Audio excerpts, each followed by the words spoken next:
Le téléphone sonna au milieu de la nuit, arrachant Alexandre du sommeil. C'était sa mère, hurlant dans le combiné que son père avait fait une crise cardiaque en apprenant la vérité sur sa vie privée. Au lieu de se précipiter à l'hôpital, Alexandre resta figé, réalisant que le secret qu'il avait si soigneusement gardé venait d'exploser, forçant une confrontation qu'il avait toujours redoutée. Alexandre, 25 ans, étudiant en littérature à la Sorbonne, avait toujours navigué entre deux mondes. D'un côté, sa famille conservatrice de la banlieue lyonnaise, où les traditions catholiques dictaient chaque aspect de la vie. De l'autre, Paris, la ville de la liberté, où il avait rencontré Julien, un avocat de 32 ans spécialisé en droits humains. Leur relation avait commencé innocemment, lors d'un débat sur les droits LGBT dans un café du Marais. Julien, avec son charisme discret et son engagement passionné, avait captivé Alexandre dès le premier regard. Mais ce qui avait suivi n'était pas une romance idyllique, c'était un tourbillon de doutes et de peurs. Ce soir-là, après l'appel, Alexandre se précipita chez Julien, qui habitait un petit appartement rue de Rivoli. « Mon père sait tout » balbutia-t-il en entrant, les larmes aux yeux. Julien, encore en pyjama, le serra dans ses bras. « Comment » demanda-t-il, la voix tremblante. Alexandre expliqua, un ami de la famille l'avait vu embrasser Julien lors d'une manifestation pour l'égalité. L'ami avait rapporté la scène. Et le père d'Alexandre, un homme rigide et traditionnaliste, n'avait pas supporté le choc. Il est à l'hôpital Saint-Louis. Ma mère dit que c'est ma faute, murmura Alexandre, s'effondrant sur le canapé. Julien prépara du thé, essayant de calmer la tempête. Lui-même avait traversé des épreuves similaires, issu d'une famille bourgeoise de Bordeaux. Il avait été renié à 20 ans après son coming out. « Tu dois y aller » conseilla-t-il. « Affronte-les. Fuir ne résoudra rien. » Mais Alexandre hésitait. Partir signifiait admettre la vérité. Risquer le rejet total. Rester à Paris, c'était trahir sa famille. Le dilemme le rongeait, choisir l'amour ou le devoir filial? Le lendemain matin, Alexandre prit le TGV pour Lyon. Le voyage fut un calvaire intérieur. Il repensait à son enfance, aux messes dominicales où son père prônait la famille traditionnelle. À l'adolescence, quand il avait ressenti ses premières attirances pour les garçons, il les avait enfouis, se convainquant que c'était une phase. Puis Paris l'avait libéré. Et Julien avait tout changé. Julien, avec sa patience infinie, l'avait aidé à s'accepter. Mais maintenant, cet amour menaçait de détruire tout ce qu'il chérissait. À l'hôpital, sa mère l'attendait, les yeux rougis. « Ton père est stable. » Mais faible, dit-elle d'une voix accusatrice. « Comment as-tu pu nous faire ça ?» Alexandre baissa la tête, murmurant des excuses. Son père, alité, le regarda avec un mélange de colère et de douleur. « Es-tu comme ça ?» demanda-t-il faiblement. Alexandre hocha la tête, les mots coincés dans la gorge. « C'est contre nature » cracha son père. « Tu nous déshonores. » Les mots frappèrent comme des coups. Alexandre quitta la chambre, le cœur brisé, se demandant si l'amour valait ce prix. De retour à Paris, il confia tout à Julien. « Ils veulent que je revienne à Lyon. Que j'arrête tout ça. » Julien écouta, son visage pâle. « Et toi ? Qu'est-ce que tu veux? Alexandre ne savait pas. La pression familiale le poussait à renoncer. Mais Julien représentait la liberté qu'il avait tant cherchée. Ce soir-là, ils parlèrent jusqu'à l'aube, pesant les options. Julien proposa de l'accompagner à Lyon pour affronter la famille ensemble. Mais Alexandre refusa. C'est mon combat. Pourtant, au fond de lui, il craignait que cette crise ne les sépare. Les jours suivants furent tendus. Alexandre évitait les appels de sa mère, se plongeant dans ses études. Mais la rumeur se répandit, des amis communs à Lyon le contactèrent. Certains pour le soutenir, d'autres pour le juger. Tu sais ce que les gens disent, lui envoya un cousin par message. Que tu es perdu. Influencé par Paris. La société française, malgré ses avancées, gardait des poches de conservatisme. Surtout en province. Alexandre se sentait isolé. Piégé entre deux mondes. Julien, de son côté, luttait avec ses propres démons. Son travail à la défense des droits LGBT l'exposait à des histoires similaires. Mais vivre la sienne était différent. Il craignait que Alexandre ne cède à la pression, le laissant seul une fois de plus. Je t'aime, dit-il un soir. Mais je ne veux pas te forcer. Alexandre répondit par un baiser. Mais le doute persistait. Une décision se profilait, lourde de conséquences.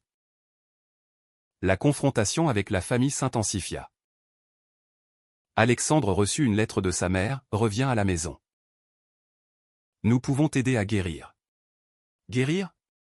Le mot le révolta. Il n'était pas malade, il était amoureux. Pourtant, la culpabilité le rongeait.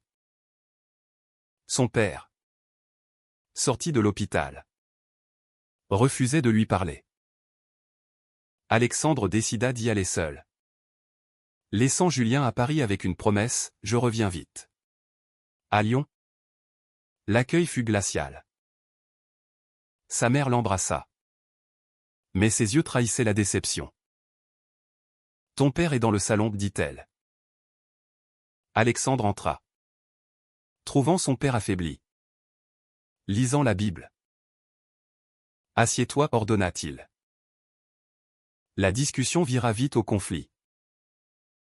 C'est un choix, affirma le père. Tu peux changer. Alexandre secoua la tête. Ce n'est pas un choix. Papa. C'est qui je suis. Les arguments fusèrent, tradition contre modernité. Foi contre amour. Et cet homme, demanda le père. Il t'a corrompu. Alexandre défendit Julien, expliquant leur rencontre, leur lien profond. Mais rien n'y fit. Choisis, nous ou lui. De retour dans sa chambre d'enfance, Alexandre pleura. Les souvenirs l'assaillaient, les Noëls en famille, les vacances en Provence. Perdre ça pour Julien? Mais Julien était son avenir. Sa vérité. Il appela son amant ce soir-là. Il me force à choisir, murmura-t-il. Julien. La voix brisée. Répondit, ne les laisse pas te briser. Pourtant. Julien cachait sa propre peur, un ex-partenaire l'avait quitté pour des raisons similaires, le laissant dévasté. Le lendemain, une surprise attendit Alexandre, sa sœur aînée. Marie vint le voir. À 28 ans. Mariée et mère. Elle était la voix de la raison. Je sais pour toi, dit-elle. Et je t'aime quand même. Soulagé. Alexandre se confia. Marie avoua avoir soupçonné depuis longtemps. Mais papa est têtu. Donne-lui du temps. Elle proposa un plan, inviter Julien à Lyon pour une rencontre. Alexandre hésita, craignant l'escalade. C'est risqué, admit-il. Mais Marie insista, la confrontation est inévitable. Julien accepta. Arrivant par le train suivant. À la gare, Alexandre l'embrassa discrètement, conscient des regards. Chez les parents, la tension était palpable. Le père serra la main de Julien avec raideur. La mère offrit du café poliment. La discussion commença calmement. Julien expliquant son parcours. Son combat pour l'égalité. L'amour n'a pas de genre, dit-il. Le père explosa, c'est contre Dieu. Julien resta calme, citant des textes progressistes. Mais le père quitta la table. Furieux. Seul avec Alexandre. La mère pleura. Je veux ton bonheur. Mais pas comme ça. Alexandre la serra. C'est mon bonheur. Cette nuit-là, Julien et lui dormirent dans la chambre d'amis, chuchotant des plans d'avenir. Mais le lendemain, un coup de théâtre, le père annonça qu'il avait contacté un thérapeute pour aider Alexandre. C'est de la conversion, s'indigna Julien. Alexandre refusa net, menaçant de partir pour de bon. La dispute culmina en cris. Si tu choisis lui, tu n'es plus mon fils, hurla le père. Alexandre, les larmes coulant, répondit, alors je ne le suis plus. Il partit avec Julien, le cœur lourd. Sur le train du retour, Julien le consola. Mais Alexandre se demandait si cette rupture valait la peine. La société applaudissait les avancées. Mais dans les familles, les blessures persistaient. À Paris, la vie reprit. Mais changée. Alexandre évitait les appels familiaux, se concentrant sur ses examens. Julien, quant à lui, reçut une promotion pour son travail sur une affaire LGBT. Pourtant, la culpabilité d'Alexandre grandissait. Et si j'avais causé sa crise, confia-t-il à un ami. L'ami, gay lui-même, répondit, c'est leur intolérance qui l'a causée. Mais les doutes s'insinuaient. Puis vint la trahison inattendue. Marie appela Alexandre, papa veut te déshériter. Pire, elle avoua avoir fouillé son téléphone lors de la visite, trouvant des messages intimes qu'elle avait montrés aux parents pour les convaincre. Alexandre se sentit trahi. Pourquoi, cria-t-il. Marie pleura, je pensais que ça aiderait à accepter. Au lieu de ça, ça avait empiré tout. La trahison de Marie frappa Alexandre comme un poignard. Il coupa les ponts avec elle, se sentant plus seul que jamais. Julien essaya de le soutenir. Mais leurs disputes augmentèrent. Tu regrettes, demanda Julien un soir. Alexandre nia. Mais au fond, oui. La perte de sa famille le hantait. Il commença à s'isoler, passant des nuits aérées dans Paris, questionnant ses choix. Au travail, Julien affrontait ses propres défis. Une affaire impliquant un jeune gay rejeté par sa famille le renvoyait à leur situation. C'est comme nous, dit-il à Alexandre. Mais Alexandre, amer, répondit, sauf que lui n'a pas causé une crise cardiaque. La tension monta, menant à une dispute explosive. Peut-être que tes parents ont raison, lâcha Alexandre dans la colère. Julien, blessé, quitta l'appartement pour la nuit. Le lendemain, Alexandre s'excusa. Mais le mal était fait. Julien doutait maintenant, es-tu prêt pour ça? Alexandre promit que oui. Mais intérieurement, il vacillait. La société française, avec ses lois progressistes, offrait peu de soutien pour les conflits familiaux. Des amis les invitaient à des événements LGBT. Mais Alexandre déclinait, craignant les jugements. Puis, un tournant, Alexandre reçut un email de son père. Viens seul. Nous devons parler. Contre l'avis de Julien. Il y a là. À Lyon, le père semblait changer. Plus faible. J'ai réfléchi, dit-il. Je ne comprends pas. Mais je ne veux pas te perdre. Alexandre pleura de soulagement. Ils parlèrent des heures. Le père admettant ses peurs. Alexandre expliquant son amour. Pas d'acceptation totale. Mais un pas.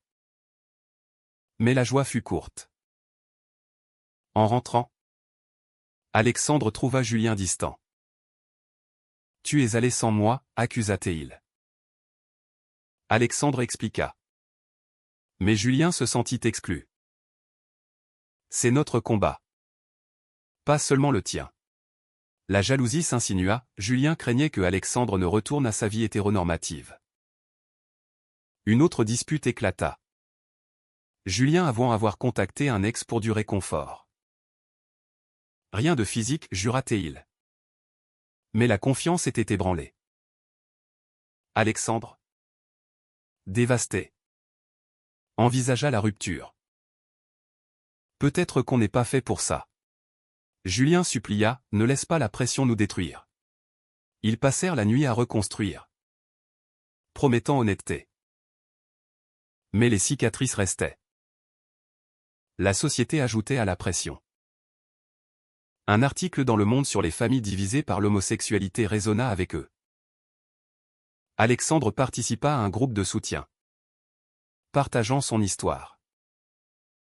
Là, il rencontra d'autres dans des situations similaires. Réalisant qu'il n'était pas seul. Cela l'aida à se renforcer. Pourtant, un nouveau conflit surgit, Julien fut menacé au travail par un client homophobe. Abandonne l'affaire ou perds tout, disait la note. Julien refusa. Mais la peur grandit. Alexandre le soutint. Mais intérieurement, il se demandait si leur vie ensemble valait ces risques constants. La crise culmina lors d'une manifestation à Paris. Alexandre et Julien y allèrent ensemble, brandissant des pancartes. Soudain, des contre-manifestants attaquèrent. Dans le chaos, Alexandre fut séparé, recevant un coup. Julien le trouva paniqué. À l'hôpital. Alexandre murmura, c'est trop. Julien pleura, mais on se bat pour ça. De retour chez eux, Alexandre et Julien affrontèrent la réalité. La violence de la manifestation avait éveillé en Alexandre une peur profonde. Et si ça empire, demanda-t-il. Julien, bandé au bras, répondit, on ne peut pas arrêter de vivre. Mais Alexandre envisageait des choix radicaux, déménager en province. Cacher leur relation. Julien refusa, ce serait capituler. La famille refit surface. La mère appela Alexandre, s'excusant pour tout. Ton père veut te voir avec lui. Surprise, une invitation à dîner. Alexandre accepta. Nerveux. À Lyon, l'accueil fut maladroit, mais sincère. Le père serra la main de Julien, murmurant, prends soin de mon fils. Pas d'embrassade. Mais un début. Marie, présente, s'excusa pour sa trahison. J'avais peur pour la famille. Alexandre pardonna. À contre-cœur. Pourtant, le retour à Paris apporta de nouveaux défis. Julien perdit son affaire à cause des menaces. affectant sa carrière. C'est le prix, dit-il amèrement. Alexandre, finissant ses études, trouva un job précaire, ajoutant au stress financier. Leurs disputes reprirent, centrées sur l'argent et l'avenir. Un soir, Alexandre confia, « J'ai sacrifié ma famille pour toi. » Julien répliqua, « Et moi ? Ma paix pour nous. » La vérité éclata, chacun avait payé cher. Ils décidèrent d'une thérapie de couple, explorant leur trauma. Les sessions révélèrent des blessures profondes, l'abandon de Julien, la culpabilité d'Alexandre. Au fil des mois, ils se renforcèrent. Alexandre reprit contact avec sa famille, organisant des visites. Julien gagna une nouvelle affaire, regagnant confiance. La société évoluait, une loi renforçant les droits LGBT passa, leur donnant espoir. Mais le climax vint lors d'un anniversaire. Alexandre organisa une surprise pour Julien, invitant des amis. Au milieu de la fête, il posa la question, « Veux-tu m'épouser ?» Julien, ému, accepta. Pourtant, la joie fut tempérée, le père d'Alexandre refusa d'assister au mariage, citant sa foi. Le jour du mariage civil à la mairie de Paris fut bittersweet. Amis et quelques familles étaient là, mais l'absence pesait. Alexandre et Julien échangèrent des vœux, promettant fidélité malgré les épreuves. Des années plus tard, ils regardaient en arrière, les conflits, les trahisons, les choix. Leur amour avait survécu. Mais à quel coût? Familles réconciliées partiellement. Carrières impactées. Âmes marquées. Était-ce juste de prioriser l'amour personnel au détriment des liens familiaux traditionnels?